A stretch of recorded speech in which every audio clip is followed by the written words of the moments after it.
And that's what I would like to discuss today. To me, it seemed that the presidential address was a list of bureaucratic ideas instead of a strategic vision. It looked to me as if it had been constructed not by a vision of leadership, but by a group of bureaucrats who had simply to put something down on paper. So what did the presidential address miss? What did the presidential address not speak about?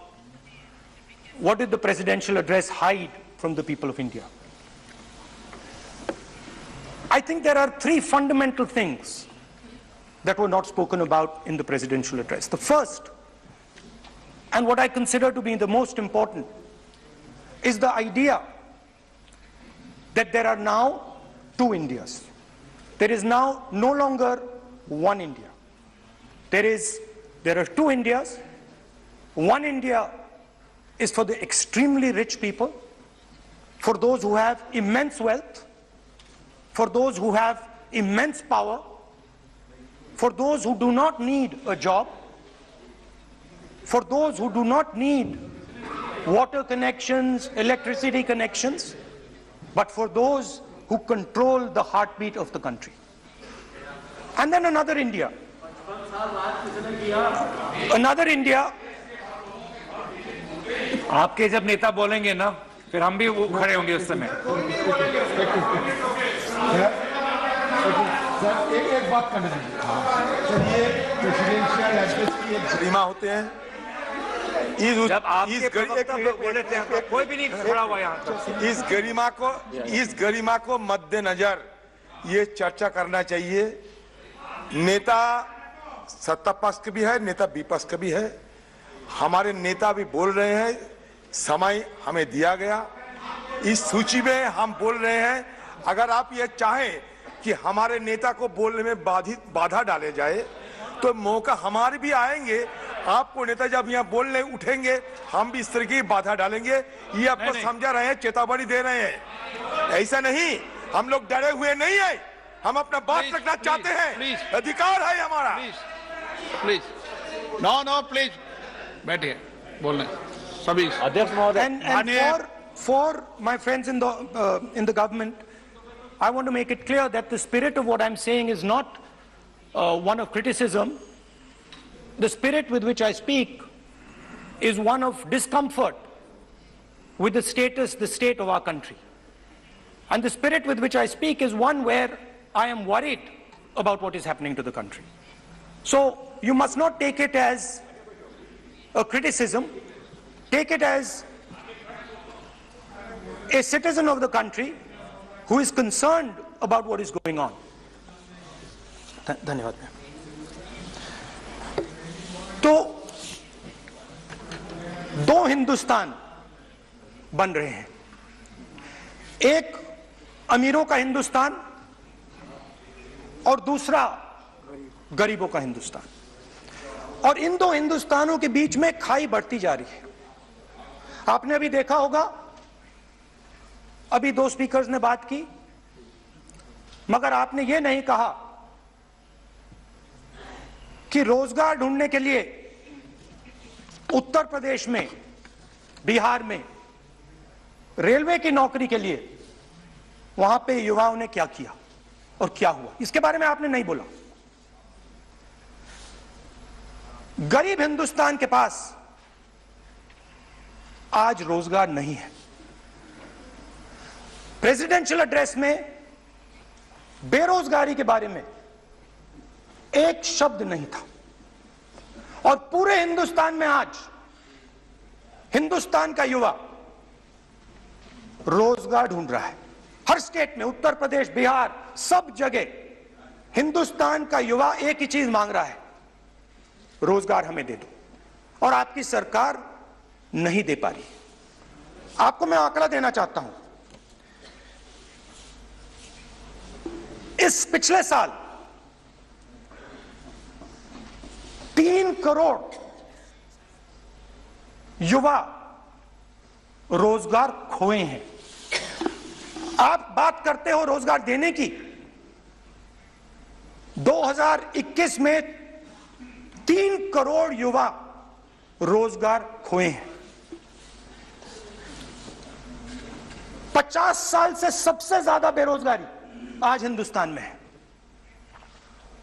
आपने make in India की बात की, startup India की बात की, मगर जो रोजगार हमें हमारे युवाओं को मिलना चाहिए वो नहीं मिला, और जो था वो गायब हो गया। और ये सच्चाई है, और इस सच्चाई को आप भी पहचानते हो, क्योंकि आपने भी अपने भाषणों में रोजगार के बारे में कुछ नहीं कहा। कितना रोजगार पैदा किया गया है, किस प्रकार किया गया है, उसके बारे में आपने नहीं बोला, और आप बोल भी नहीं पाएंगे, क्योंकि अगर आप बोलेंगे तो हिंदुस्तान का युवा आपकी ओर देख के कहेगा कि ये मजाक कर रहे हैं। तो ये स्थिति पैदा कैसे हुई?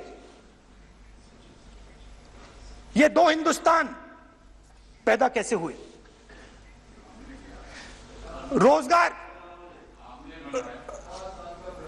रोजगार स्मॉल और मीडियम इंडस्ट्री और जो हमारा इनफॉर्मल सेक्टर है उधर बनता है। लाखों करोड़ रुपया आपने उनसे छीनकर हिंदुस्तान के सबसे बड़े अरबपतियों को दिलवा दिया। आपने पिछले 7 साल में अनऑर्गेनाइज्ड सेक्टर और स्मॉल और मीडियम इंडस्ट्री पर एक के बाद एक आक्रमण किया है। 7 की कर रहा हूं, मैं 60 की भी करूंगा। मैं अपने भाषण में अंत में 60 साल की बात करूंगा आपको खुश करने के लिए। आप ठहर जाइए। मगर असंगठित जो सेक्टर है उस पर आपने आक्रमण किया। कैसे किया? नोटबंदी, गलत जीएसटी और कोरोना के समय जो सपोर्ट उनको देना था आपने नहीं दिया। नतीजा क्या हुआ? नतीजा यह हुआ कि आज 84% हिंदुस्तान के लोगों की आमदनी घटी है और वो तेजी से गरीबी की ओर बढ़ रहे हैं। यूपीए की सरकार ने, आपने पूछा 60 साल की बात आपने कही, यूपीए की सरकार ने 23 करोड़ लोगों को गरीबी से निकाला था 10 साल में। हमारा आंकड़ा नहीं है, हमारा आंकड़ा नहीं है, हमारा आंकड़ा नहीं है।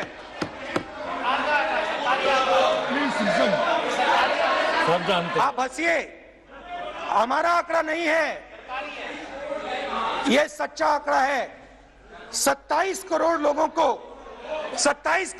को हमने गरीबी से निकाला था और 23 करोड़ लोगों को आपने गरीबी में वापस डाल दिया।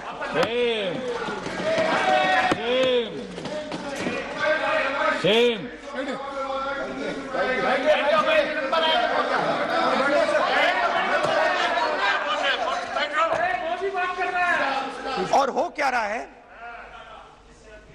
फॉर्मल सेक्टर में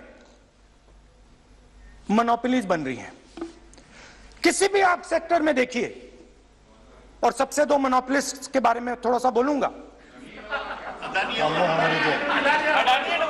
उसको वो कोरोना के समय अलग अलग वेरिएंट्स आते हैं ना, डेल्टा, ओमिक्रॉन, वो AA वेरिएंट है। और वो पूरा का पूरा हिंदुस्तान की जो अर्थव्यवस्था है उसके अंदर फैल रहा है। आपने बात उठाई तो मैं उसके बारे में पहले बोल देता हूं। एक व्यक्ति को, नाम नहीं लूंगा, एक व्यक्ति को हिंदुस्तान के सब पोर्ट्स, ब्रांड का नाम अडानी ब्रांड है वो ब्रांड, हिंदुस्तान के सब पोर्ट्स, हिंदुस्तान के सब airport, power transmission, mining, green energy, gas distribution, edible oil, जो भी हिंदुस्तान में होता है उधर अदानी जी दिखाई देते हैं।